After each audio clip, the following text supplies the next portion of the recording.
Acclaimed director Martin Scorsese picked a hell of a moment to become a stereotypical old man yelling at the clouds. A month or two ago, Scorsese aired his grievances with the modern film industry's focus on blockbusters and superhero films, and ever since, many film critics, directors, and other Hollywood big shots have picked sides on modern America cinema's artistic quality. However, whether you think modern Hollywood films are great, or if they're lowly, as Martin Scorsese puts it, theme park rides, Scorsese criticized Hollywood during the slow release of his new critical darling, The Irishman, and whichever side of the debate you're on, The Irishman is an undeniably great film. To wit, The Irishman feels like a welcome case of cinematic deja vu. While the 3.5-hour crime thriller Netflix epic starring Robert De Niro as mob hitman Frank Sheeran, Al Pacino as the animated Jimmy Hoffa, and Joe Pesci as mobster Russell Bufalino contains similar story beats to Scorsese's other crime epics, watching a new rendition of Goodfellas or Casino is still exhilarating. After all, even if somewhat of a retread, Goodfellas and Casino are great, and The Irishman is comparable to both those films, both in style and overall quality. It doesn't matter if we're talking about acting, scene composition, editing, or cinematography, the movie is great and on point. The film follows De Niro's Frank Sheeran, the Irishman in The Irishman, who ingratiates himself with the Italian mob by committing hard crime like theft and murder. He eventually befriends Pacino's Jimmy Hoffa, who was a corrupt union president that had dealings with the mafia, and as a person, Hoffa can often rub the mob in the wrong way. As a result, The Irishman is mostly about Frank as he tries to make a friendship with Hoffa and his work with the mob complementary rather than adversarial. It's a really damn good movie. The first thing about The Irishman worth noting is that all the classic Scorsese storytelling trappings are in place. A lot of the movie is narrated by De Niro in a retirement home who is in his twilight years looking back on his storied criminal career, and as a result, like many Scorsese movies, the movie is mostly told in well-paced flashback sequences where he sees Frank starting his criminal ways, stealing steaks, and eventually graduate up to theft and shocking violent murder. Violent murder? Why is that in the script? Is there any other type of murder? The Irishman is enthralling. The Irishman's mix of drama, mafia intrigue, and brutal violence allows the actors to go all out in their performances. De Niro is great as Frank seems like a regular man that can just snap into violence at any moment. Pesci is additionally good and is a bit more reserved than normal, but it's Pacino's take on Jimmy Hoffa that really steals the show, seeing as the character is so lively and energetic. He can literally go from making small talk with a character to screaming his head off, calling everyone a bunch of mother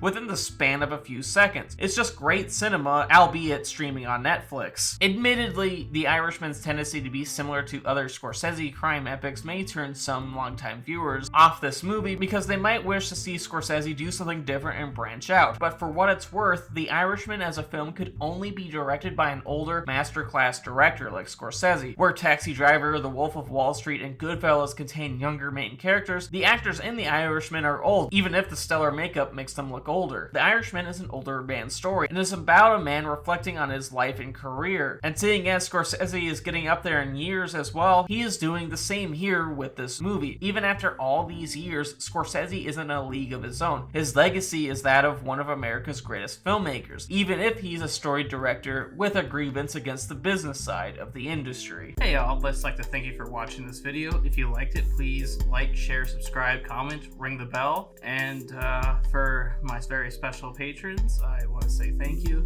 especially to Slasher Avails and my mom. Love you guys. Thank you for supporting what I do. Thank you so much.